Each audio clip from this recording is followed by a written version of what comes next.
এক শ্রেণীর মানুষ যারা শবে বারাতকে নিয়ে ছাড়াছাড়ি করছে, তার মানে একেবারে অস্বীকার করছে। কি বলছে? শবে বারাত বলে কিছুই নেই হাদিস কোরআনে, যা কিছু আমরা পালন করি, যা কিছু আছে সবকিছুই ভ্রান্ত, বলে না? আবার এক শ্রেণীর মানুষ এমন রয়েছে যারা শবে বারাতকে নিয়ে বাড়াবাড়ি করে, অত্যন্ত বাড়াবাড়ি করে, অসংখ্য জাল এবং যায়িফুন জিদ্দা মুনকারুল হাদিস পর্যায়ের অগ্রহণযোগ্য হাদিস, বাতিল হাদিস দিয়ে অসংখ্য অগণিত বেদাত আমাদের সমাজে প্রতিষ্ঠা করেছে। ঠিক না বে ঠিক? ঠিক না? আর এক শ্রেণীর মানুষ তারা মধ্যমপন্থী অবলম্বন করে। আলহামদুলিল্লাহ, আমরা মধ্যমপন্থা অবলম্বনকারী, যারা বাইনাল ইফরাতি এবং তাফরিদের মধ্যে আছে, না বাড়াবাড়ি না ছাড়াছাড়ি, যেটা কোরআন এবং সুন্নাহ বলে সে পথ ধরে আমরা চলার চেষ্টা করি। বলেন সুবহানাল্লাহ। কত কষ্ট করে ইসলাম আমাদের পর্যন্ত পৌঁছে দিয়েছিলেন। উহুদের ময়দানে তার দাঁতটা শহীদ হয়েছিল, তায়েফের ময়দানে রক্ত ঝরিয়েছিল, এই জন্য যে আমরা ইসলামী শরীয়তের মধ্যে বেদাত আবিষ্কার করব। এই জন্য নবীর তরিকাতে সারা জীবন আমি থাকবো। থাকবেন তো ইনশাল্লাহ? থাকবেন তো ইনশাল্লাহ? নবীর তরিকাতে সারা জীবন আমি থাকবো। মোর নবীকে ভালোবেসে, মোর নবীকে ভালোবেসে হৃদয় মাঝে গেঁথে রাখবো। শাবান নাকি? শাবান মাস। যাই হোক, আপনারা অনেকে বলতে পেরেছেন, মানে অত্যন্ত লজ্জাজনক বিষয়, আমরা মুসলমান অথচ আরবি মাস আমরা অনেকেই জানি না। ঠিক না? ঠিক বলেন। যেই মাসে আমরা অবস্থান করছি এটা হলো শাবান মাস। এই মাসটা আমরা যারা মুসলমান আমাদের প্রত্যেকের কাছে পরিচিত মাস। ঠিক না? কারণ এই শাবান মাসে যখন আমরা পদার্পণ করি, এই শাবান মাস যখন আমাদের মধ্যে আসে, তো এই শাবান মাসকে কেন্দ্র করে আমাদের সমাজে অনেক কিছু ঘটে। ঠিক না? অনেক কিছুই ঘটে যায়। শাবান মাস আমাদের কাছে পরিচিত মাস, আর এই মাস সম্পর্কে বক্তারা আলোচনাও করে, আপনারা কম বেশি সকলেই জানেন। ঠিক না? এই শাবান মাসে একটা রাত আছে যেটাকে আরবিতে বলা হয় লাইলাতুন নিসফি মিন শাবান। শাবান মাসের মধ্যবর্তী রজনী, 15তম রজনীকে লাইলাতুন নিসফি মিন শাবান বলে, যেটাকে আমরা শবে বারাত বলে বুঝি। ঠিক না? আচ্ছা, শবে বারাত শব্দের অর্থ কি কেউ বলতে পারবে? কেউ আছেন? শবে বারাত শব্দের অর্থ কি বলেন? শুধু জলসা শুনলে হবে না, কিছু শিখতেও তো হবে নাকি বলেন? সব এটা ফার্সি শব্দ, এর অর্থ হলো রাত। আর বরাআত আসলে বারাআতুন হবে, আরবি শব্দ বারিআ ইয়াবরাউ থেকে, তার মানে হলো বিচ্ছিন্ন হওয়া, মুক্তি পাওয়া ইত্যাদি বিভিন্ন মানে আসে। তো শবে বারাত শব্দের অর্থ হলো মুক্তির রজনী। বুঝলেন কি বললাম? মুক্তির রজনী। আচ্ছা, শবে বারাতকে মুক্তির রজনী কেন বলে জানেন? আজকে শবে বারাত সম্পর্কে আমাকে কিছু কথা বলতেই হবে। কেন জানেন?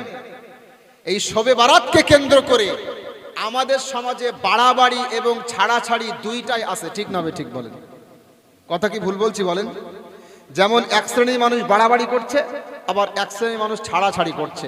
আমি সঠিকটা আপনাদের সামনে বলবো, আপনারা বলেন আজকে যা কিছু শুনবেন ইনশাআল্লাহ ওই কথাগুলো নিজের জীবনে অ্যাপ্লাই করবেন, ওই কথাগুলো মানুষকে বলবেন। শিরিক এবং বেদাত থেকে বাহির হতে হবে, বাড়াবাড়ি এবং ছাড়াছাড়ি, ইফরাত এবং তাফরিক থেকে বাড়িয়ে এসে আমাদেরকে মধ্যম পন্থা অবলম্বন করতে হবে। ঠিক না বলেন?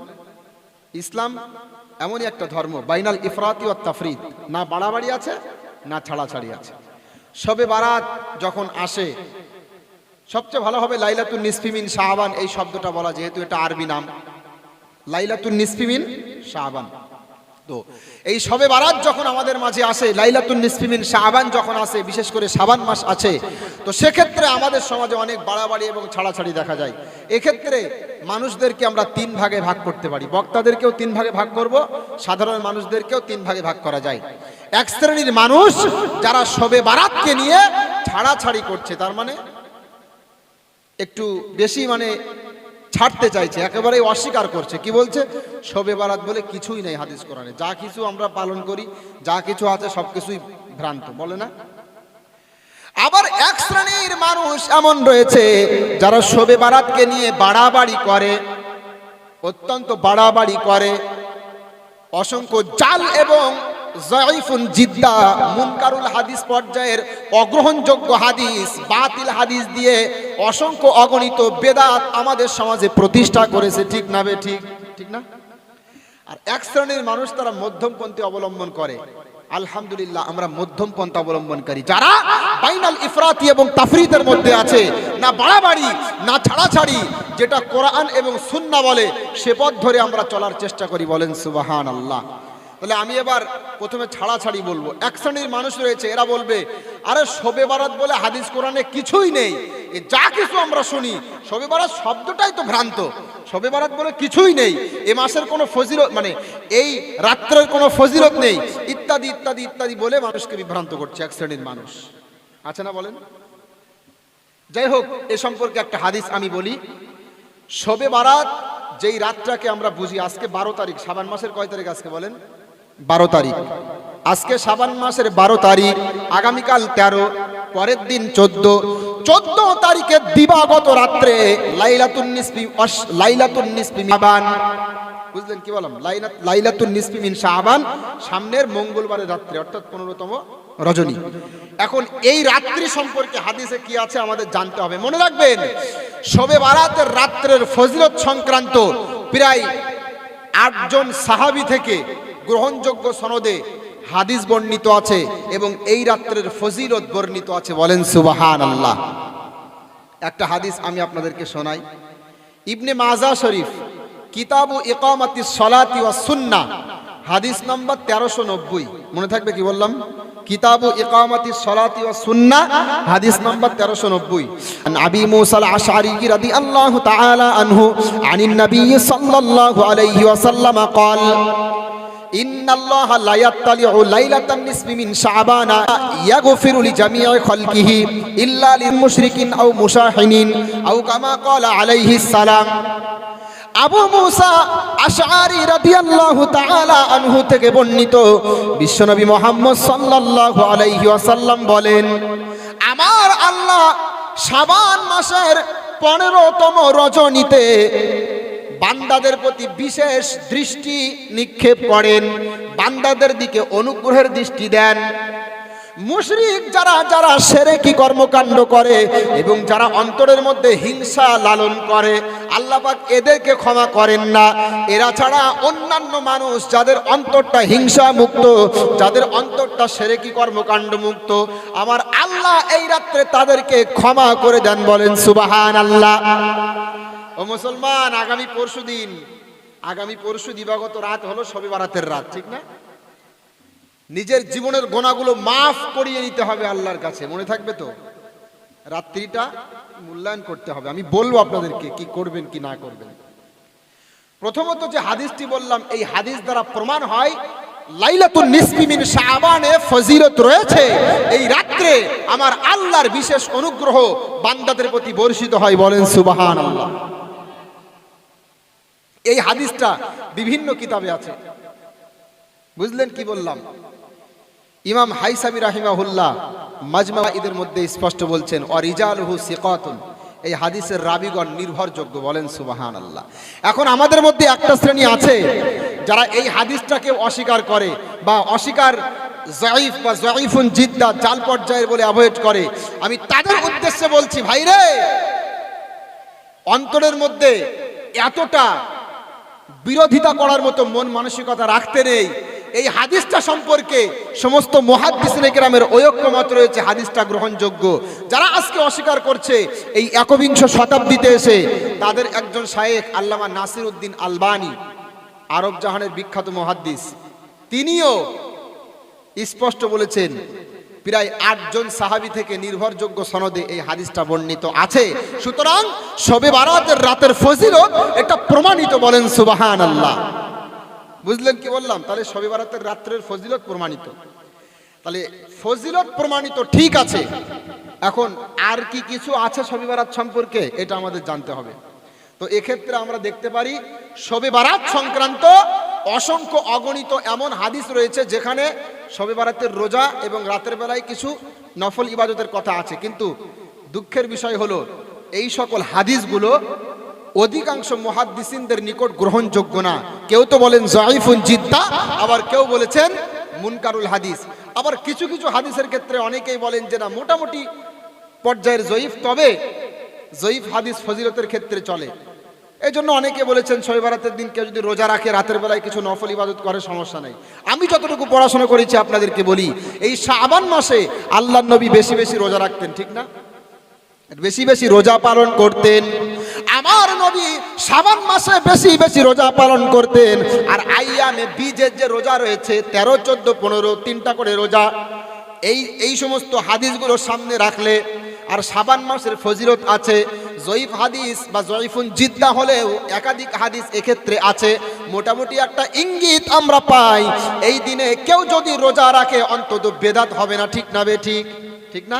তাহলে রোজা রাখবেন তো ইনশাল্লাহ।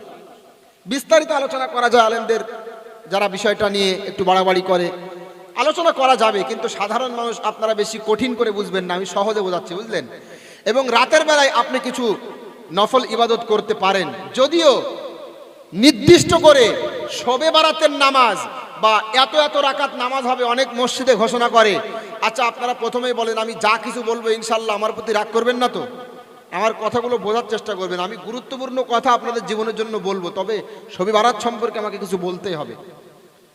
আমাদের সমাজে অনেক মসজিদ এমন রয়েছে, মসজিদের ইমাম সাহেবগণ মুসল্লিদেরকে নিয়ে ভাষণ দেয়, শবে বারাতের রাতের বেলা এত রাকাত নামাজ হবে অমুক অমুক সূরা দিয়ে, এত রাকাত নামাজ হবে অমুক অমুক নিয়ত দিয়ে, বিভিন্ন আরবি নিয়ত মুখস্থ করিয়ে দেয়, অমুক অমুক নিয়ত দিয়ে এত রাকাত নামাজ হবে অমুক অমুক সূরা দিয়ে। ওয়াল্লাহি আল্লাহি ভাইরে, আপনাদেরকে ভালোবেসে বলছি, আমার নবীজি মুহাম্মদ সাল্লাল্লাহু আলাইহি ওয়াসাল্লাম এবং সাহাবায়ে কেরাম কখনো এমনটা করেননি। চার মাযহাবের ইমামদেরকে যদি আপনি ফলো করেন, দেখবেন না তারাও এমনটা করেছেন, তবে তাবেঈগণ এমনটা করেনি। আপনি ইসলামী শরীয়তে নতুন একটা বিষয় আবিষ্কার করছেন, এর জন্য আল্লাহর কাছে আপনার জবাব দেওয়া লাগবে। আপনি নামাজ পড়েন, নফল নামাজের নিয়তে আপনি অন্যান্য দিন পড়েন, সেদিনও পড়েছেন কিছু বেশি, বা আপনি সেই রাত্রে মাগফিরাতের জন্য কিছু ইবাদত করলেন, আপনি নফল ইবাদতের নিয়তে, অবশ্যই অবশ্যই জায়েজ, কোনো সমস্যা নেই। কিন্তু আপনি যদি নির্দিষ্ট একটা রূপ দাঁড় করান, এত রাকাত নামাজ হবে অমুক অমুক সূরা দিয়ে, তাহলে এটা ইসলামী শরীয়ত সমর্থন করবে না, এটা করবে না ইসলামী শরীয়ত সমর্থন। ভালো করে আপনারা বুঝবেন, আমরা যারা মুসলমান, আমাদের একটা বৈশিষ্ট্য আছে, আমরা অন্ধ ভক্ত না। ঠিক না? ঠিক বলেন? আমরা অন্ধ না, আমাদের ধর্মের একটা রুলস আছে, সেগুলো মেনে আমাদের চলতে হবে। আমাদের অনেক মুসলমান ভাইরা আমার এই কথাগুলো শুনলে হয়তো কষ্ট পাবে, হুজুর বলছে কি। জানি না আপনাদের এলাকাতে কেমন অবস্থা, অনেকেই হয়তো বলবে হুজুর কি বলছে, হুজুর সঠিক কথাই বলছে। আমি আপনাকে হাতে ধরি, পায়ে ধরি, যদি আল্লাহর নবীর অনুসরণ না করেন, যদি মুহাম্মদ সাল্লাল্লাহু আলাইহি ওয়াসাল্লামের সুন্নাতকে প্রাধান্য না দেন, যদি সাহাবায়ে কেরামকে না মানেন, তাহলে অবশ্যই অবশ্যই কিয়ামতের ময়দানে আসামির কাঠগড়ায় আপনাকে দাঁড়াতে হবে। ইসলাম তার নাম, যেটা আমরা আল্লাহ আল্লাহ রসুল থেকে পেয়েছি, ঠিক না? সাহাবায়ে কেরামের রাস্তা স্পষ্ট, আল্লাহর নবীর রাস্তা এখানে স্পষ্ট। তারা শবে বারাত উপলক্ষে নির্দিষ্ট কোনো নামাজ পড়তেন না। আপনি যদি এখন নির্দিষ্ট নামাজ বানিয়ে বলেন যে এটা পড়লে সওয়াব হবে, তাহলে আমি বলবো যে আপনি এমন একটা ইবাদত করতে পাচ্ছেন, এমন নিয়তে এমন ইবাদত করার সৌভাগ্য আপনার হচ্ছে, যে সৌভাগ্য সাহাবায়ে কেরামের হয়নি, যে সৌভাগ্য আল্লাহর নবীর হয়নি, নাকি বলেন? এটাই তো বলতে হয়। কত বড় বিয়াদব চিন্তা করেন। মহান আল্লাহ বলছেন, ওয়া মান ইউশাকিকির রাসূলা মিন বাদি মা তাবায়্যানা লাহুল হুদা ওয়া ইয়াত্তাবি' গায়রা সাবিলিল মুমিনিন নুওয়াল্লিহি মা তাওয়াল্লা ইলা আখিরিল আয়া। মহান আল্লাহ বলছেন, কারো সামনে যে কোনো ব্যক্তি যারা নবীজি মুহাম্মদ সাল্লাল্লাহু আলাইহি ওয়াসাল্লামের বিরুদ্ধাচরণ করবে, সাহাবায়ে কেরামের বিরুদ্ধাচরণ করবে, সত্য তাদের সামনে স্পষ্ট হওয়ার পরে যারা আল্লাহর নবীর বিরুদ্ধে অবস্থান নিবে, সাহাবায়ে কেরামের বিরুদ্ধে অবস্থান নিবে, অবশ্যই অবশ্যই আমি আল্লাহ দুনিয়াতে যারা যেভাবে চলবে, আমি আল্লাহ চলার জন্য অবকাশ দিব, এবং আমি আল্লাহ পরকালে তাদের জন্য কঠোর বিচারের ব্যবস্থা করব, তাদেরকে জাহান্নামে দেবে। বলেন নাউযুবিল্লাহ। তাহলে আল্লাহ এবং আল্লাহর রসুলের পথ স্পষ্ট হওয়ার পরে যারা বেদাত আবিষ্কার করবে এবং বেদাতের পিছনে ছুটবে তাদের জন্য জাহান্নাম কথা কার বলেন? আজকে আমার কথাগুলোর মূল্যায়ন করবেন।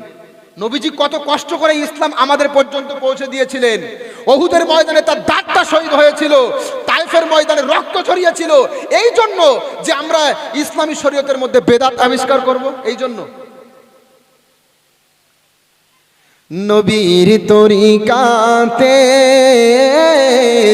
সারা জীবন আমি থাকবো। থাকবেন তো ইনশাল্লাহ? থাকবেন তো ইনশাল্লাহ?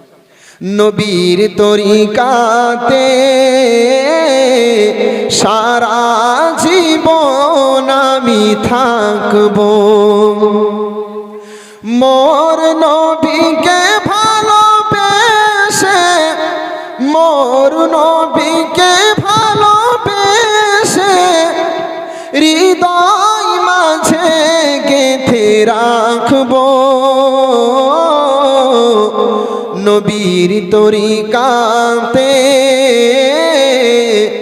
সারা জীবন আমি থাকবো। থাকবেন তো ইনশাল্লাহ? তাহলে আমার সামনে বলেন, রাসূলের পথ যেখানে স্পষ্ট হবে সেখানে আমরা মনের মতো ইবাদত করব না? করব না তো? শবে বারাত উপলক্ষে কত কি বানিয়েছে। আপনাদের এখানে কি হয় ভাই? আপনাদের এখানে আনুষ্ঠানিকভাবে কিছু হয় নাকি? ও মুসলমান, অনেক এলাকা এমন দেখা যায় শবে বারাতকে কেন্দ্র করে বাজি ফোটানো হয়, শবে বারাতকে কেন্দ্র করে বিভিন্ন বড় বড় মিছিল বাহির করা হয়, শবে বারাতকে কেন্দ্র করে হালুয়া রুটি তৈরি করে, এরপরে মানুষদেরকে খাওয়াই। এই নিয়তে শবে বারাত উপলক্ষে যদি রান্না বান্না করা হয় আর মানুষকে খাওয়ানো হয় তাহলে এটা মহান সওয়াবের কাজ। বলে না? বলে না? বলে তো নাকি? আপনাদের এখানে যদি না থাকে বুঝতে পারবেন না। আরে শবে বারাতকে কেন্দ্র করে হালুয়া রুটি তৈরি হচ্ছে আর মানুষকে খাওয়াচ্ছে, মানুষের খাওয়ানো অনেক সওয়াবের কাজ। এই সব কথার বিরুদ্ধে যখন আমরা বলি, এক শ্রেণীর মুসলমান আমাদেরকে বলে হুজুর রান্না বান্না করে গরিবদেরকে খাওয়াবো, এতিম মিসকিনদের খাওয়াবো, তো এতে সমস্যা কোথায়? খাওয়ানো তো ভালো কাজ। আপনি বুঝবেন না, খাওয়ানো ভালো কাজ, কিন্তু আপনি বুঝবেন না যে এটা শবে বারাতকে কেন্দ্র করে করলে এটা কেন সমস্যা। আপনি সারা বছর খাওয়ান, সারা বছর আপনি হালুয়া রুটি যা তৈরি করবেন, মাংস মাছ যা পারবেন রান্না বান্না করে গরিবকে খাওয়ান, কেউ নিষেধ করবে বলেন? কিন্তু আপনি সারা বছর করলেন কি না করলেন দেখার দরকার নেই, শবে বারাত উপলক্ষে করেছেন আর মনে করছেন কি আজকের দিনে বোধহয় এমনটা করতে হয়, আজকের দিনে মনে হয় রান্না করে খাওয়ালে আল্লাহ খুশি হয়। এই যে ধারণা, নির্দিষ্ট একটা দিনে রান্না করে মানুষকে খাওয়াতে হবে বা খাওয়ালে বিশেষ সওয়াব হবে, একটা নির্দিষ্ট দিন আপনি ফিক্সড করলেন, করে বলছেন যে এই দিনটা ইসলামী শরীয়তে অত্যন্ত গুরুত্বপূর্ণ, এই দিনে খাওয়ালে সওয়াব হবে বা বোধহয় এই দিনে এগুলো করতে হয়। আপনি যে ধারণা করছেন এই ধারণাটা আপনি কোথায় পেলেন তাই বলেন? এটাই তো সমস্যা। বেদাত কাকে বলে বুঝতে হবে। আপনি একই কাজ করবেন, একজন করবে একই কাজ, একজন করবে তার জন্য ভালো আর একজন করবে তার জন্য খারাপ। যেমন একটা উদাহরণ দিয়ে বোঝাই, অনেক বড় বিষয় বোঝাবো আজকে, ভালো করে বুঝবেন। ফিতনার যুগে আপনাদের বুঝতে হবে, ফিতনার যুগে আপনাদের এটা বোঝাই লাগবে। মনে করেন এখানে দুইজন বসে বসে কোরআন তেলাওয়াত করছে, ভালো করে বুঝবেন। মনে করেন দুইজন বসে বসে এখানে কোরআন তেলাওয়াত করছে, ঠিক আছে? তো একজন এই নিয়েতে দাঁড়িয়ে গেল যে আমার দীর্ঘ সময় বসে আছি, পা লেগে গেছে, একটু দাঁড়িয়ে এবার পড়ি, কোনো সমস্যা নেই, সে পড়তে পারবে। আর একজন মনে করেন বসেছিল, এখন এই নিয়তে দাঁড়িয়েছে যে দাঁড়িয়ে পড়লে বোধহয় বেশি সওয়াব হবে, দাঁড়িয়ে পড়লে বোধহয় বেশি আদব হবে, দাঁড়িয়ে পড়লে বোধহয় বেশি সওয়াব হবে। তো এই যে সিস্টেম, দুইজনেই দাঁড়িয়ে কোরআন পড়ছে, একজনের জন্য সওয়াবের কাজ, কারণ তার নিয়ত হলো আমার পায়ের সমস্যা হয়ে গেছে দাঁড়িয়ে পড়ছি। আর একজনের জন্য বেদাত হবে, তার কারণ মনের ভিতরে আকীদা হলো বসে পড়ার থেকে দাঁড়িয়ে পড়া বেশি সওয়াবের কাজ। ঠিক না ঠিক বলেন? ওই যে বলল দাঁড়িয়ে পড়লে বেশি সওয়াব হয়, এটাই হলো তার জন্য বেদাত, এটাই হলো তার জন্য জাহান্নামে যাওয়ার কারণ। তার কারণ হলো সওয়াব দেওয়ার মালিক আল্লাহ, কোন কর্ম করলে সওয়াব হবে, কোনটা করলে গুনাহ হবে, এই সমস্ত বিষয়গুলো আমরা বুঝতে পারবো না, আল্লাহ বুঝবে। বলেন কিসে সওয়াব হবে কিসে গুনাহ হবে এটা বলবে কে? আমি না আল্লাহ? আল্লাহ বলবে তো? আল্লাহ তো বলেননি যে তুমি বসে বসে পড়ছিলে হঠাৎ করে দাঁড়িয়ে যাও তোমার সওয়াব বেশি হবে, বলেছেন নাকি আল্লাহ? বলেননি তো। আল্লাহ তো বলেননি আল্লাহ সাধারণভাবে বলেছেন, বুখারী শরীফের মধ্যে স্পষ্ট হাদিস রয়েছে, রাসূলের হাদিস। বুখারী শরীফ প্রথম খণ্ড কিতাবুল ঈমান খুলে দেখেন, একজন সাহাবী আল্লাহর নবীকে প্রশ্ন করছে, ইয়া রাসূলুল্লাহ আইয়ুল ইসলামি খায়রুন, ইসলামের সবচেয়ে ভালো কাজ কোনটা?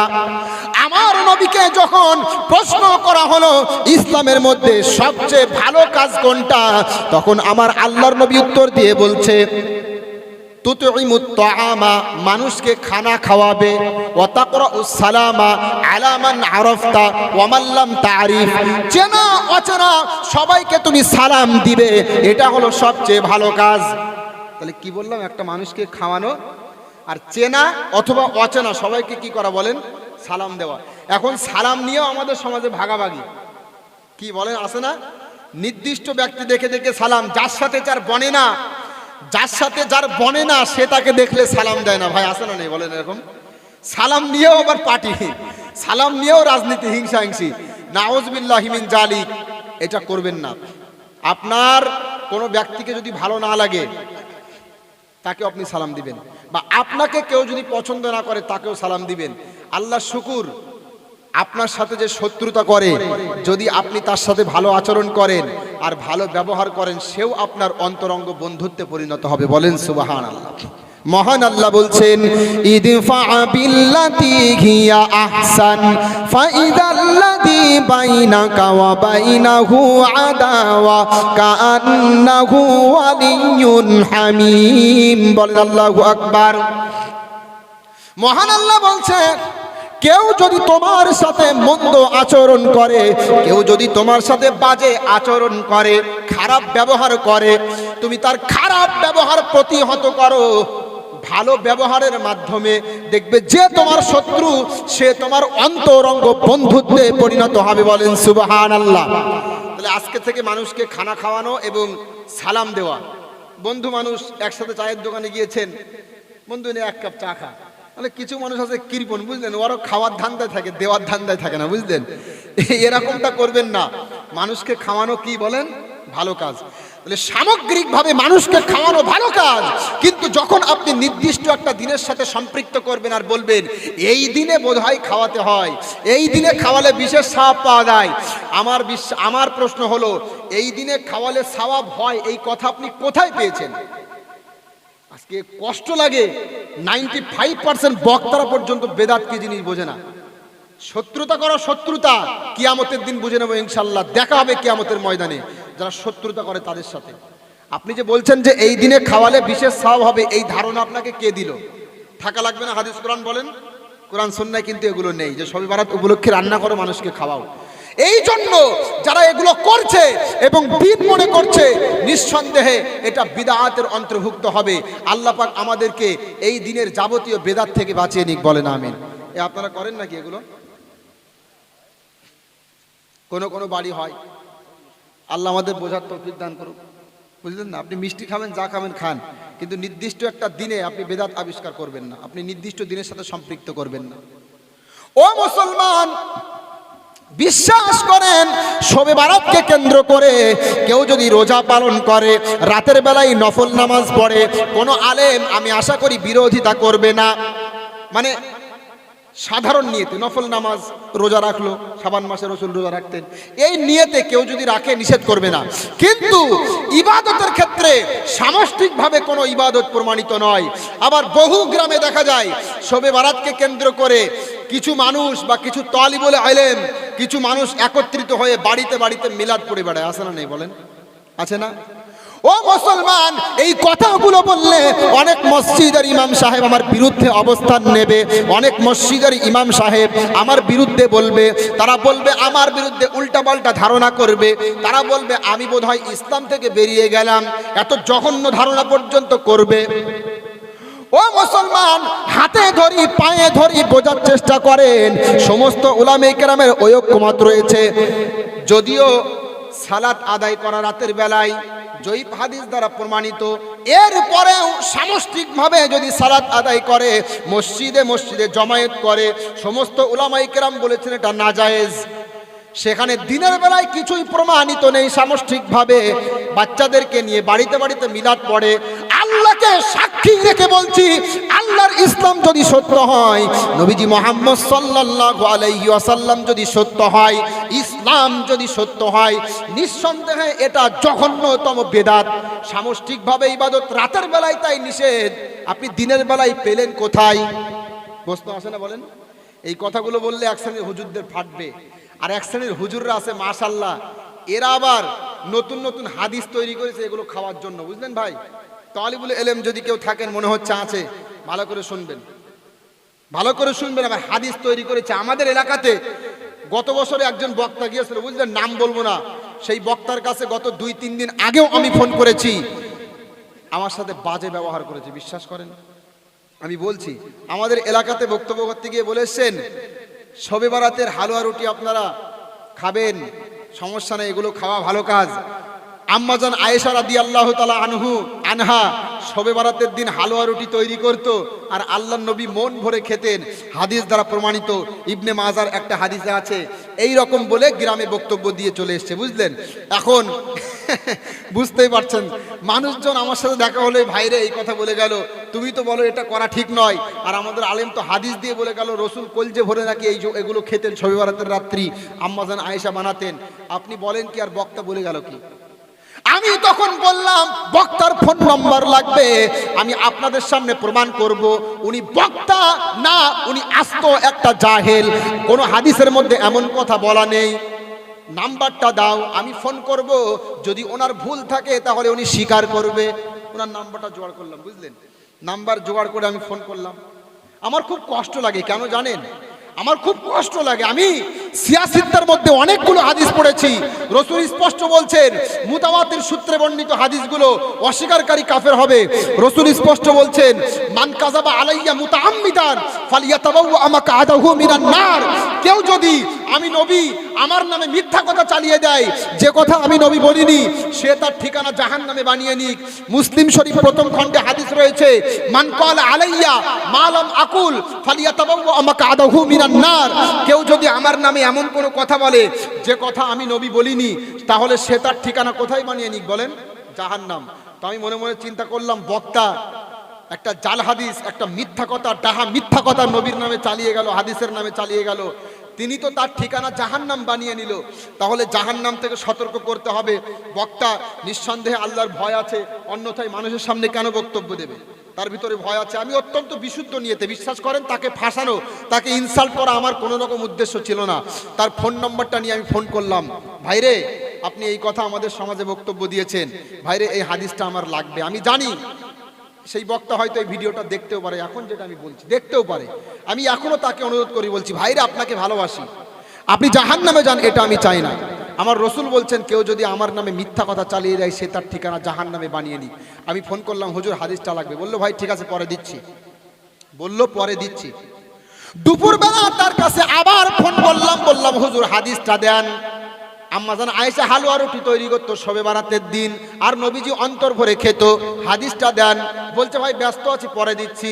এবার রাতের বেলায় মসজিদে মুসল্লিদেরকে নিয়ে ফোন করলাম, ফোন ধরে না, রাতের বেলায় ফোন ধরেনি, আর বুঝলেন, ফোন উঠায়নি কোনো রকম। ব্যাস 1 বছর পার হয়ে গেল। এই বছরে দেখলাম কোনো ব্যক্তি আবার এই বিষয়টা আলোচনায় আনছে যে হাদিস দেখি আমাদেরকে হালুয়া রুটি খেতে বলেছিল, মানে খেতেই হবে শবে বারাতের দিন, বুঝলেন, যেভাবেই হোক। তো সেই বক্তার কাছে আবার ফোন লাগিয়েছি এবছরে আমি। আমার ফোনটা ধরার পরে কি বলছে জানেন? আল্লাহকে সাক্ষী রেখে বলছে, আমার কাছে ফোন করে বলছে আমরা আহলে সুন্নাত ওয়াল জামাতের মানুষ, আর তোমরা আহলে হাদিস করো। আমাকে বলছে তোমরা আহলে হাদিস করো, তোমার ব্যাপারে শুনেছি তুমি নাকি আহলে হাদিস করো, আমি তোমার কাছে যদি এখন হাদিস দেখাই তুমি জাল জয়ীব বলে উড়িয়ে দেবে, সুতরাং তোমাদের সাথে ফোনে বকার সময় আমার নেই বলে ফোনটা কেটে দিয়েছে। আমার কাছে রেকর্ডিং আছে এখন। কষ্ট লাগে আল্লাহর নবীর ব্যাপারে মিথ্যা কথা বলছে। আল্লাহর নবী যিনি বিশুদ্ধ ইসলাম আমাদের পর্যন্ত পৌঁছাতে গিয়ে কত রক্ত ঝরিয়েছেন, সেই নবীর বিরুদ্ধে মিথ্যাচার করছে, ডাহা মিথ্যা কথা বলছে। আর আমি ভাই মনে করে তাকে শুধরানোর জন্য ফোন করলাম, আর সে আমাকে আহলে হাদিস বলে বিষয়টা অ্যাভয়েড করলো। অথচ জিন্দেগিতে কখনো আমি আহলে হাদিস মাদ্রাসায় পড়িনি। আমার সাথী ভাই এখানে বসা, জিজ্ঞাসা করেন, আমি আজকে মানে খুব কষ্টের সাথে কথাগুলো বলছি। আমরা একসাথে পড়াশোনা করেছি, একই ক্লাস, ইনি জানে আমি কোন মাদ্রাসায় পড়াশোনা করেছি। ছোট্টবেলা থেকে নিয়ে আলেম পর্যন্ত পড়াশোনা শেষ করেছি হানাফি মাযহাবের মাদ্রাসায়। আমি হানাফি মাযহাবকে ফলো করে চলি। আর শিরিক এবং বেদাতের বিরুদ্ধে বলার কারণে আবু হানিফার নাম ভাঙিয়ে যারা খাচ্ছে, আবু হানিফার নাম ভাঙিয়ে যারা শিরিক এবং বেদাত করছে, যারা পেট পূজা করছে, তারাই আমাদেরকে আহলে হাদিস বলে সমাজের মুসলমান থেকে দূরে রাখার চেষ্টা করছে। শুধুমাত্র হক কথাগুলো বলি তাই। বুঝতে পেরেছেন কি একটা অবস্থা, সমাজ কোথায় যাচ্ছে চিন্তা করেন। সে এখন বড় বক্তা, নাম বললে আপনারা চিনতেও পারবেন অনেকে, আমি বলবো না নাম। যদি লজ্জা শরম থাকে বেটা, তুমি আল্লাহর কাছে তওবা করবে। তুমি আমার নবীর নামে জঘন্য মিথ্যা কথা বলেছো। আমার নবীর নামে জঘন্য মিথ্যা কথা বলা হারাম। মনে থাকবে কি বললাম? নবীর নামে কেউ যদি মিথ্যাচার করে এটা হারাম। কি বলেন? হারাম। শবে বারাতের হালুয়া রুটি খাবে বলে জাল হাদিস তৈরি করছে। চিন্তা করুন কি স্পর্ধা। ও মুসলমান, কষ্ট লাগে, আমি কারোর বিরুদ্ধে বলতে আসিনি, আমি কারোর বিরুদ্ধাচরণ করছি না, আমি শুধুমাত্র আল্লাহর নবীকে ভালোবেসে কথাগুলো বলছি। আমি স্পষ্ট জানি আল্লাহর নবীর তরিকা যখন আমাদের সামনে স্পষ্ট, আল্লাহর নবীর তরিকা বাদ দিয়ে কেউ যদি নতুন নতুন পদ্ধতি আবিষ্কার করে, ইবাদতের নতুন নতুন পদ্ধতি আবিষ্কার করে আর দ্বীনের নামে চালিয়ে দেয়, সেটা হলো জাহান্নামে যাওয়ার কারণ। ঠিক না? আল্লাহর নবীকে ভালোবাসলে আল্লাহ পিছনে সব গুনাহ মাফ করে। আল্লাহর নবীর অনুসরণ করলে, শিরিক বেদাত বাদ দিয়ে নবীকে অনুসরণ করলে আল্লাহ পিছনে সব গুনাহ মাফ করে। বলেন সুবহানাল্লাহ। মহান আল্লাহ বলছেন, কুল ইন কুনতুম তুহিব্বুনাল্লাহ ফাত্তাবিউনি ইউহিব্বুকুমুল্লাহ ويغفر لكم ذنوبكم والله غفور رحيم। সূরা আলে ইমরান 3 নম্বর পারা 13 নম্বর পৃষ্ঠা 4 নম্বর রুকুর 31 নম্বর আয়াত। ভালো করে শোনেন, মহান আল্লাহ বলছে, হে নবী আপনি মানুষদেরকে বলেন, তোমরা যদি আমি আল্লাহকে ভালোবাসতে চাও, তোমরা যদি আমি আল্লাহ আমাকে ভালোবাসতে চাও, তাহলে আমি নবী আমার অনুসরণ করো।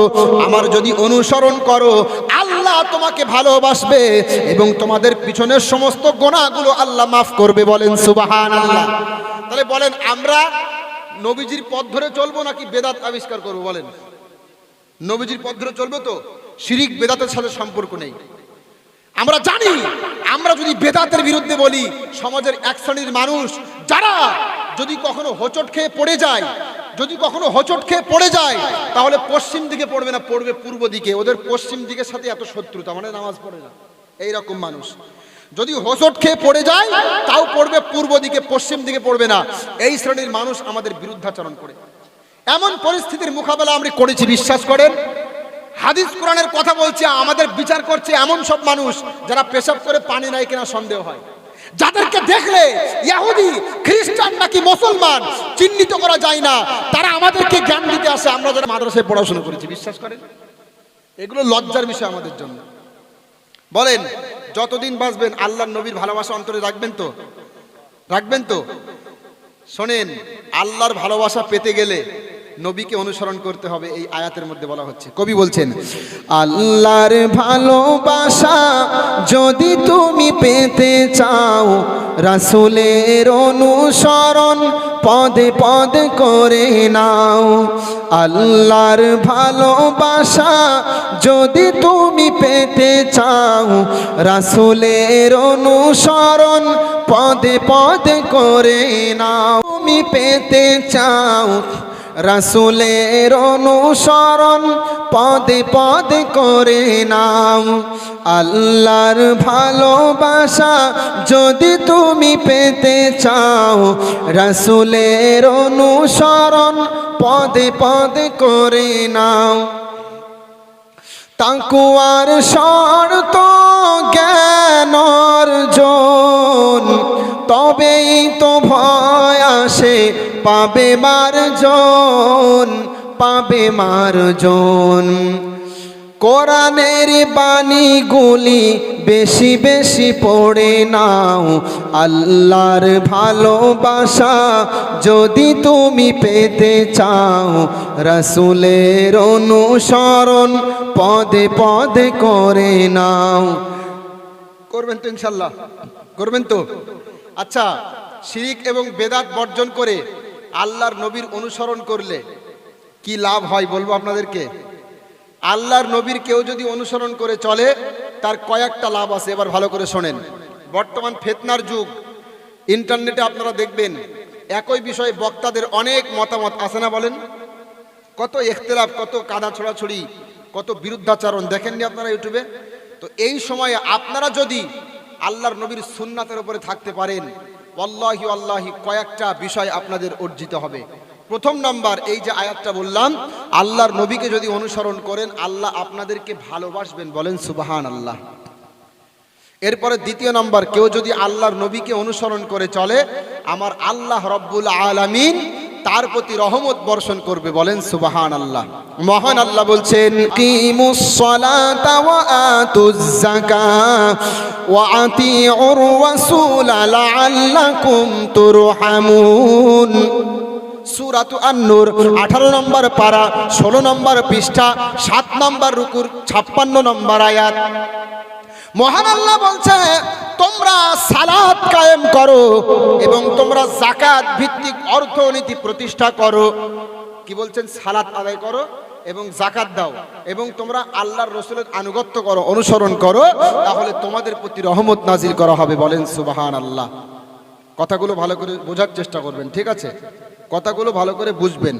তোমরা আল্লাহর আনুগত্য করো, সালাত কায়েম করো, যাকাত দাও এবং রাসূলের অনুসরণ করো, তাহলে তোমাদের প্রতি রহমত নাজিল করা হবে। এবার 2 নাম্বার, যারা আল্লাহর রাসূলের অনুসরণ করে আল্লাহ সুবহানাহু ওয়া তাআলা বলছেন তারা সঠিক পথে থাকতে পারবে, বলেন সুবহানাল্লাহ। মহান আল্লাহ বলছেন, ওয়া ইন তুতিউহু তাহতাদু ওয়া মা আলার রাসূলি ইল্লাল বালাগুল মুবিন। মহান আল্লাহ বলছেন, যদি তোমরা আল্লাহর আনুগত্য, তোমরা যদি রাসূলের আনুগত্য করো তাহলে তোমরা হেদায়েত প্রাপ্ত হবে, তাহলে তোমরা হেদায়েত প্রাপ্ত হবে। আর যদি আল্লাহর নবীর অনুসরণ না করো তাহলে সমস্যায় পড়বে। রাসূলদের দায়িত্ব হলো শুধুমাত্র প্রচার করা, রাসূলদের দায়িত্ব হলো শুধুমাত্র মানুষের কাছে বর্ণনা করা, মানুষের মাঝে পৌঁছে দেওয়া। মানা এবং না মানা এটা আপনাদের বিষয়। রাসূলদের দায়িত্ব হলো পৌঁছে দেওয়া, আপনি কি মানবেন কি না মানবেন এটা আপনার বিষয়। আজকে রাসূলের সুন্নাত থেকে আমরা দূরে সরে আছি, বলেন? আজকে মাথা থেকে পা পর্যন্ত রাসূলের সুন্নাতের মধ্যে আমরা নেই। মাথার দিকে তাকান, আজকে চুলের কাটিং আমাদের মানে বর্ণনা করার মতো না, বুঝলেন কি বললাম? আল্লাহ রাসূলের চুলের কাটিং ছিল 3 রকম। কয় রকম বলেন? কথাটা একটু বুঝবেন, আমার কথাটা বোঝার চেষ্টা করবেন, প্রত্যেকটা কথার ওয়েট আছে। রাসূল সাল্লাল্লাহু আলাইহি ওয়াসাল্লামের চুলের কাটিং সাধারণত 3-4 রকম দেখা যায় হাদিসের মধ্যে। শামাইলুত তিরমিজি যদি আপনারা দেখেন, দেখবেন আল্লাহর রাসূল বাবরি রাখতেন কাঁধ পর্যন্ত, অথবা মাঝারি সাইজের বাবরি কানের লতি পর্যন্ত বাবরি রাখতেন, অথবা ছোট হোক বড় হোক চতুর্দিকে সমান চুল রাখতেন। আর আজকের যুবকরা আল্লাহর নবীর সুন্নাত পছন্দ করে না, আজকের যুবকরা আল্লাহর নবীর তরিকা পছন্দ করে না। এরা বিভিন্ন নায়ক নায়িকাদের দেখে, বিভিন্ন খেলোয়াড়দের দেখে চুলের কাটিং দিয়েছে, চতুর্দিকে টাক পড়া, মাঝখানে কাকাতুয়ার মতো ঝুঁটি, বলেন আসে না নেই বলেন? চতুর্দিকে টাক পড়া, মাঝখানে কাকাতুয়ার মতো ঝুঁটি, আসে না ভাইরে? এই জাতীয় চুল কাটা ইসলামী শরীয়তে নিষিদ্ধ। আপনারা অনেক যুবক এখানে এসেছেন, হাতে ধরে বলছি, আপনি আজকে দুনিয়াতে আসেন, কালকে নাও থাকতে পারেন, ঠিক না ভাই? আপনি দেখেন তো, গোটা বিশ্বের ইহুদি খ্রিস্টান, গোটা বিশ্বের ইসলাম বিরোধীরা আল্লাহর নবীর বিরুদ্ধাচরণ করছে, আল্লাহর নবীর বিরুদ্ধে অবস্থান নিচ্ছে। এখন এই সময় আমরা যারা মুসলমান, আমরাও যদি আল্লাহর নবীর বিরুদ্ধে যাই তাহলে আল্লাহর নবীর পক্ষে কে থাকবে বলেন? কষ্টের সাথে বলি, গোটা বিশ্বের ইহুদি খ্রিস্টান সহ সমস্ত ইসলাম বিরোধীরা আমার আপনার নবীর বিরুদ্ধে ষড়যন্ত্র করছে, ইসলামের বিরুদ্ধে ষড়যন্ত্র করছে, মুসলমানদের বিরুদ্ধে ষড়যন্ত্র করছে। অন্তত এই অত্যন্ত উম্মতের এই সংকটময় মুহূর্তে আমরা যারা নবীর উম্মত মুসলমান দাবি করি, আমরাও যদি আল্লাহর নবীর তরিকা থেকে দূরে থাকি, আমরাও যদি আল্লাহর নবীর সুন্নাত থেকে দূরে থাকি, তাহলে আর কারা কারা আল্লাহর নবীর সুন্নাত ফলো করবে বলেন? বলেন, আপনি তো কষ্ট দিচ্ছেন যুবক ভাই। আপনারা যারা এই জাতীয় চুলের কাটিং বা এই জাতীয় আপনারা পোশাক আশাক পরেন যেগুলো ইসলাম বিরোধী, আল্লাহ পাকের নবীকে কষ্ট দিচ্ছেন। আমার কথায় হাসলে হবে না ভাই, বাঁচানোর জন্য বলছি। ভাই আপনি আজকে আছেন, কালকে নাও থাকতে পারেন, ঠিক না? কত নামি দামি কাপড়গুলো পরেন, কত দামি দামি জামাগুলো পরছেন, কত নামি দামি জামা কিনছেন দোকানে গিয়ে।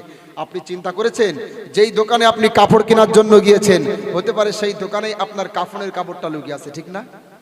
তাই কবি কত সুন্দর কথা বলছেন, লাশের সাজে পালকি চড়ার প্রস্তুতি নাও বান্দারে, একটু ভাবো কেমনে রবে মাটির ঘরে আন্ধারে। গজলটা ভালো করে বোঝার চেষ্টা করবেন। আর আমি অনেক দূর থেকে এসেছি কষ্ট করে, ঠিক না? সুতরাং এত দূর থেকে যখন আমি এসেছি আর অত্যন্ত গুরুত্বপূর্ণ কথা বলবো, লাস্টের দিকে আরো গুরুত্বপূর্ণ কথা, এজন্য কেউ ওঠাউটি করবেন না, যতই ঘুম লাগুক এখানে বসে থাকবেন।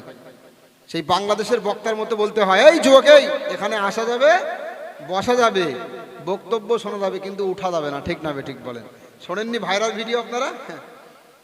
এগুলো মাঝে মাঝে ভাইরাল হয়। মাঝে তো মুরব্বি ভাইরাল হয়েছিল, ঠিক না বলেন? আমি মেদিনীপুরে এক জলসায় গিয়ে বসে আছি, কিছু বাচ্চা ছেলে বলছে মুরব্বি মুরব্বি হু, বুঝলেন? বলছে মুরব্বি মুরব্বি হু, সে কি আবার? পরে ফেসবুকে ঢুকে দেখি কিনা বাংলাদেশের এক বক্তা ওয়াজ করছে, সামনে একজন মুরব্বি উঠে চলে যাচ্ছে, প্রাকৃতিক প্রয়োজন থাকতে পারে, বিভিন্ন সমস্যা। এখন বক্তা বলছে মুরব্বি মুরব্বি হু, মানে আপনি চাইেন না, ওইটাকে ভাইরাল করে দিয়েছে। আবার এই নিয়ে ওয়েস্ট বেঙ্গলের কিছু শিল্পী দেখলাম, তারা গজলও বানিয়েছে, বলছে মুরব্বি তুমি কি করিলা, বইলা তুমি দেশটা মাতাইলা মুরব্বি, বুঝলেন? কত রকম ভণ্ডামি আর এই বর্তমান সময়ে আমরা দেখবো, বুঝলেন? তো যাই হোক, গজলগুলো যে বলছি এর মধ্যে একটু ভাববেন কথাটা কত সুন্দর। লাশের সাজে পালকি চড়ার প্রস্তুতি নাও বান্দারে, একটু ভাবো কেমনে রবে মাটির ঘরে আন্ধারে। লাশের সাজে পালকি চড়ার প্রস্তুতি নাও বান্দারে, একটু ভাবো কেমনে রবে মাটির ঘরে আন্ধারে।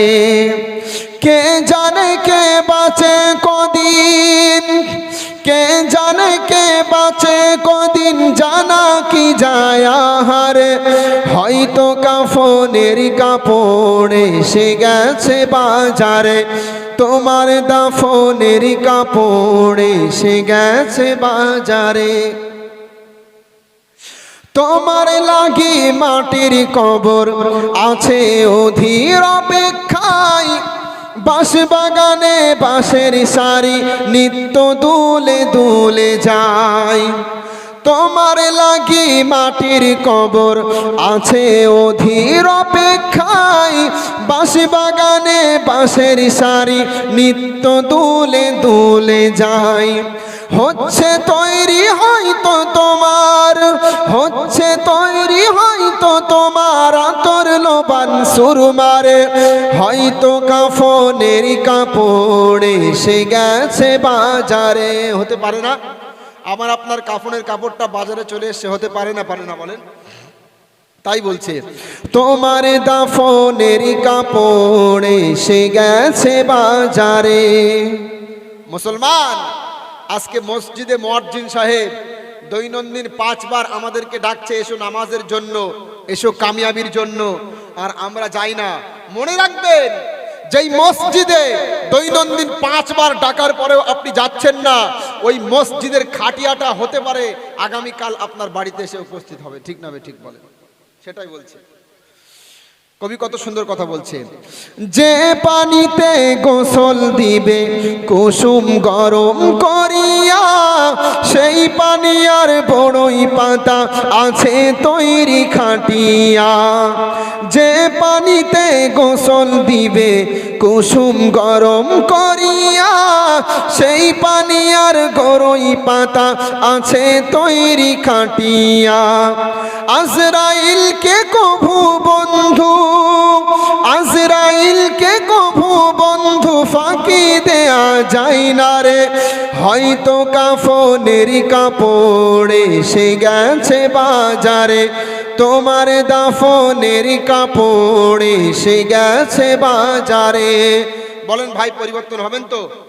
এই যুবক ভাইরা যারা এসছেন বলেন, মাথার চুলের কাটিং পরিবর্তন হবে তো ইনশাল্লাহ? এই বলেন ইনশাল্লাহ।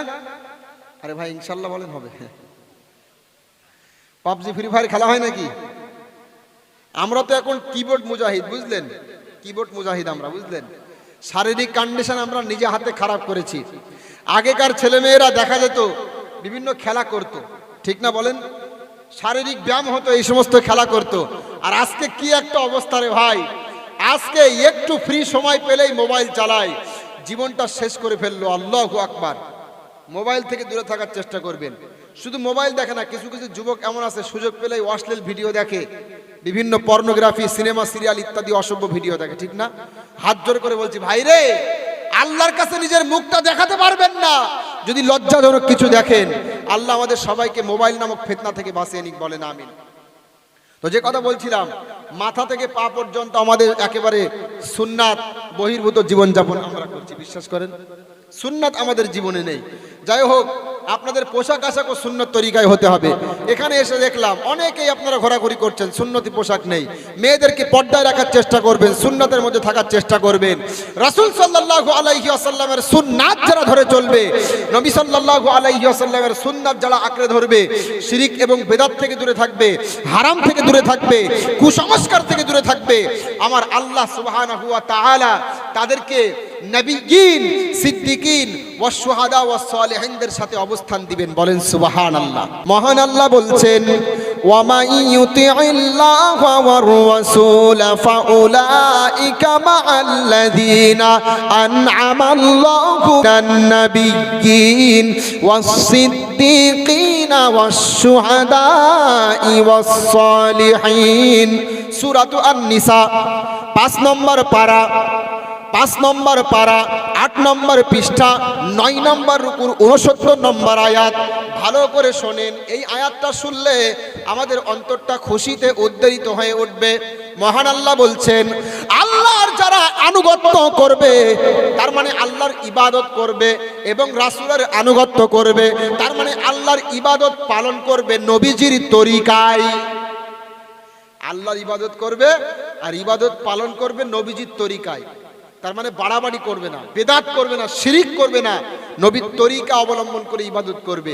আমার আল্লাহ বলছেন তাদের অবস্থান হলো নবিয়্যিনদের সাথে, সিদ্দিকিনদের সাথে, শহীদগণ এবং নেককার আল্লাহওয়ালা যারা, তাদের সাথেই আল্লাহ পাক তাদের অবস্থান দিবে, বলেন সুবহানাল্লাহ।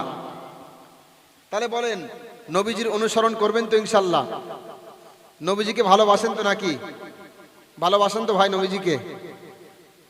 এই দেখেন, আল্লাহ নবীর অনুসরণ যদি কেউ না করে, কারো সামনে যদি, ভালো করে শোনেন, কারো সামনে যদি আল্লাহ রসুলের তরিকা স্পষ্ট হয়ে যায়, কারো সামনে যদি আল্লাহর নবীর তরিকা স্পষ্ট হয়ে যায়, যদি এটা বুঝতে পারে আল্লাহর নবী ইবাদত করত এই পদ্ধতি অবলম্বন করে, আল্লাহর নবী এই বেদাতগুলো করেননি, বা সাহাবায়ে কেরাম এই নতুন নতুন আবিষ্কৃত বিষয়গুলো করেননি, এই রকম স্পষ্ট হওয়ার পরেও তারা বলছে, যারা আজকে এই কর্মকাণ্ডগুলো করছে, তারা বলছে, অর্থাৎ শবে বারাত কেন্দ্রিক বেদাতে যারা জড়িয়ে আছে, এরা বলছে আমরা জানি হাদিসে নেই, আমরা জানি কোরআনে নেই, তারপরেও অমুক মুন্সি করে গিয়েছিল আমরা করি, বুঝলেন?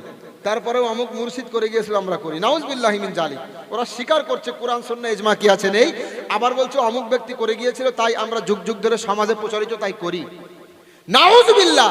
কত বড় দুর্ভাগা হলে কথা বলতে পারে, যেখানে আল্লাহ স্পষ্ট বলছে, রাসূলের তরিকা স্পষ্ট হলে কোন তরিকা গ্রহণযোগ্য না। নিজের মত পথ অবলম্বন করে যাই করেন না কেন, নবীর বিরুদ্ধে গেলে সেটা অবশ্যই কিয়ামতের ময়দানে জবাব দেওয়া লাগবে। মহান আল্লাহ বলছেন, ভালো করে শোনেন, যারা এই জাতীয় কথা বলে, আল্লাহর নবীর সুন্নাতকে যারা অ্যাভয়েড করে, সাহাবায়ে কেরামের সুন্নাতকে যারা অ্যাভয়েড করে, তাদের ব্যাপারে বলছি, ভালো করে শোনেন। মহান আল্লাহ বলছেন, ফালা ওয়া রাব্বিকা লা ইউমিনুনা হাত্তা ইউহাক্কিমুকা ফীমা শাজারা বাইনাহুম সুম্মা লা ইয়াজিদু ফী আনফুসিহিম হারাজাম মিম্মা قضيت ويسلموا تسليما। ভালো করে শোনেন, সূরাতুন নিসা, সূরাতুন নিসা 5 নম্বর পারা, 7 নম্বর পৃষ্ঠা, 9 নম্বর রুকুর 66 নম্বর আয়াত। মহান আল্লাহ বলছে, এই আয়াতটা ভালো করে শোনেন। আমার আল্লাহ বলছে, হে নবী, ওই ব্যক্তি ততক্ষণ পর্যন্ত ঈমানদার হতে পারবে না, ওই ব্যক্তি ততক্ষণ পর্যন্ত ঈমানদার হতে পারবে না যতক্ষণ পর্যন্ত না আপনি যে সিদ্ধান্ত তাদেরকে দিবেন, আপনার সিদ্ধান্তকে তারা চূড়ান্ত মনে না করবে, এবং আপনি নবী যে পথ ধরে তাদেরকে চলতে বলেছেন, আপনি নবী যে পথ তাদের সামনে স্পষ্ট করেছেন, তারা সেই পথ ধরে যতক্ষণ পর্যন্ত না চলবে তারা পূর্ণাঙ্গ ঈমানদার হতে পারবে না। এবং আপনি যে সিদ্ধান্ত দিবেন এটা তারা সাদরে গ্রহণ করবে, অবনত মস্তকে অ্যাকসেপ্ট করবে, অন্তরের মধ্যে কোনো দ্বিধা দ্বন্দ্ব রাখবে না। কি সুন্দর কথা দেখেছেন মুসলমান। আজকে আমরা গলিপথ ধরে চলছি, আজকে আমরা বিপদে চলে যাচ্ছি, বেদাত এবং শিরকের মধ্যে ঢুকে যাচ্ছি। কত শত মুসলমান আমি দেখেছি মাজারে সেজদা করে, বলেন আছে না বলেন, মাজারে প্রার্থনা করছে, মাজারে গিয়ে মানত করছে। ও মুসলমান, আমার নবীজি মুহাম্মদ সাল্লাল্লাহু আলাইহি ওয়াসাল্লামের হাদিসগুলো যদি আপনারা পড়তেন, তাহলে বেদাত যারা করে, শিরিক যারা করে, যাদের যোগ্যতা নেই, সমাজে শুধুমাত্র ফিতনা ছড়িয়ে বেড়ায়, তাদেরকে সামাজিকভাবে আপনারা বয়কট করতেন।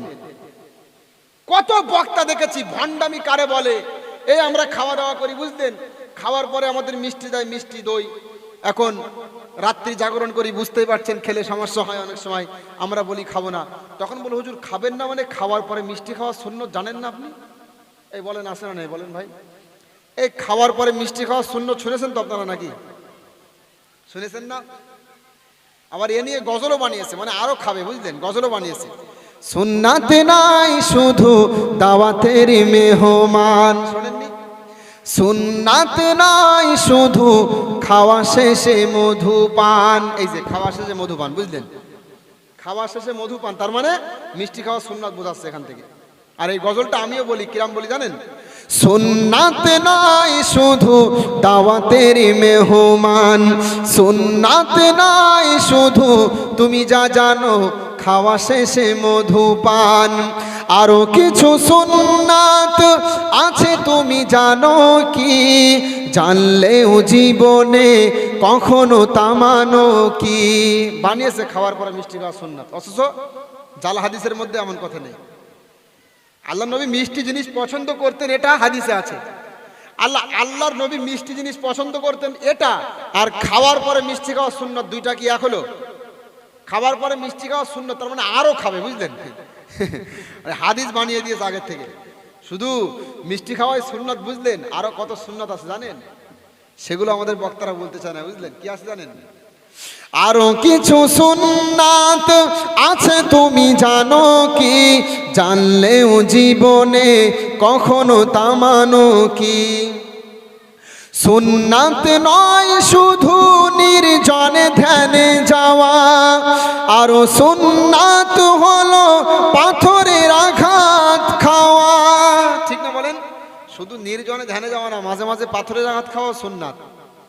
সুন্নাত নয় শুধু নমনীয় আলাপন, সুন্নাত প্রয়োজনে হুঙ্কার গর্জন। সুন্নাত শুধু নমনীয় আলাপন নয়। আজকে ফিলিস্তিনি মুসলমানরা মার খেয়ে মরে যাচ্ছে, একটার পর একটা বোমা নিক্ষেপ করে তাদেরকে ধ্বংস করা হচ্ছে, মিসাইল নিক্ষেপ করে।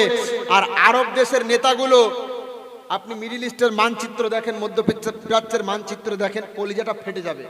ছোট্ট একটা রাষ্ট্র ইসরায়েল, আশেপাশে কতগুলো ইসলামী রাষ্ট্র, আর এই ছোট্ট মাত্র অসভ্য জাতি, বর্বর জাতি, এরা ফিলিস্তিনি মুসলমানদের প্রতি একাধার অত্যাচার করছে। আর আরবের বাচ্চাগুলো বলছে আমরা অত্যন্ত গভীরভাবে সমবেদনা প্রকাশ করলাম, আমরা অত্যন্ত গভীরভাবে শোকাহত। শয়তান, তোরা মানুষ না, তোরা মানবতার শত্রু, ঠিক না ঠিক বলেন? সুন্নাত শুধু নমনীয় আলাপন না, প্রয়োজনে হুঙ্কার গর্জন দেওয়াটাও সুন্নাত, ঠিক না ঠিক বলেন? আরবীয় নেতাগুলো, মিডিল ইস্টে যে সমস্ত, মধ্যপ্রাচ্যে যে সমস্ত ইসলামী রাষ্ট্রগুলো আছে, এরা যদি একদিন সকালবেলা ঘুম থেকে উঠে সবাই একটা করে মিসাইল মেরে বলতো ইসরায়েল তুমি থামো, না থামলে কঠিন হিসাব নেওয়া হবে তোমাদের ব্যাপারে, কঠিন সিদ্ধান্ত গ্রহণ করব, ইসরায়েল পরের দিন থেকে একটা মিসাইল মারতে সাহস পাবে না, বিশ্বাস করেন? কিন্তু আজকে সাহস নেই। বলেন তো কিসের যুক্তিতে, কিসের যুক্তিতে কাতারে আমেরিকান সেনাঘাঁটি থাকবে বলেন তো? কাতার মুসলিম রাষ্ট্র না ইসলামী রাষ্ট্র না বলেন? মুসলিম সংখ্যাগরিষ্ঠ না? আজকে আমেরিকার সেনাঘাঁটিগুলো মুসলমানদের দেশে। আল্লাহ বলেছিলেন তোমরা তাদেরকে অভিভাবক রূপে গ্রহণ করো না, তোমরা তাদেরকে অভিভাবক রূপে গ্রহণ করো না, তারা একে অপরের ভাই। আজকে আমরা সেটা দেখলাম। আজকে চিন্তা করুন, ইহুদি খ্রিস্টান তারা যে একে অপরের ভাই, তারা যে একে অপরের সমর্থক, এর বাস্তব উদাহরণ দেখেন। ফিলিস্তিনি মুসলমানদের উপরে নির্মমভাবে অত্যাচার করলো ইসরায়েল। এরপরও একবারও কিন্তু আপনি দেখবেন না যে ডোনাল্ড ট্রাম্প তেমন কোনো সিদ্ধান্ত নিয়েছে। শুধু মুখে বলেছে ইসরায়েল তুমি থামো। কিন্তু ইরান যখনই শুরু করেছে তখনই কি করলো? এই ট্রাম্প নামক এই অসভ্যটা কি করলো বলেন? ইরানে হামলা করলো। এতদিন পর্যন্ত ইসরায়েল অত্যাচার করলো, মাসুম বাচ্চাদের ধ্বংস করলো, মা বোনদের ধ্বংস করলো।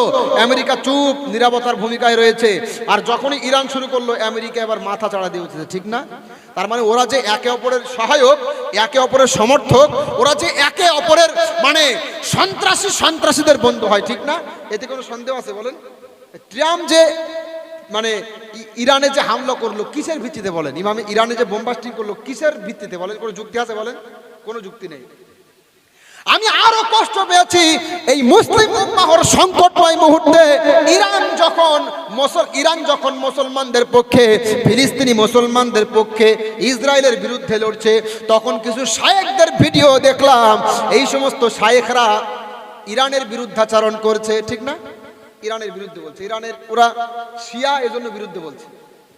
আমার খুব কষ্ট লাগে। হাদিস কোরআন জানি না, জানে কিনা, নাকি জেনেও শয়তানি করে, আল্লাহ ভালো জানে। আপনাদেরকে একটা আয়াত শোনায় আমি বুঝতে পারবেন আমরা ইরানের সমর্থন করতে পারবো কি পারবো না, এটা একটা প্রশ্ন, ঠিক না? যেহেতু ওরা শিয়া, দেখেন আকীদাতে ওদের সমর্থন করি না, তবে ফিলিস্তিনি মুসলমানদের পক্ষে যারাই কাজ করবে তাদের সমর্থন আমরা করব, সে যে ধর্মেরই হোক না কেন।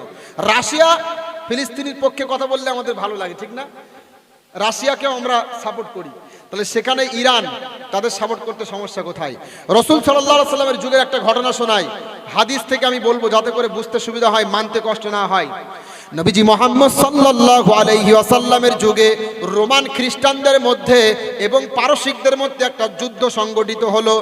এই যুদ্ধ হলো রোমান যারা খ্রিস্টান তারা পরাজিত হলো এবং পারসিক যারা অগ্নি পূজক ছিল, মুশরিক ছিল, তারা আনন্দিত হলো, কারণ তারা বিজয় লাভ করেছে।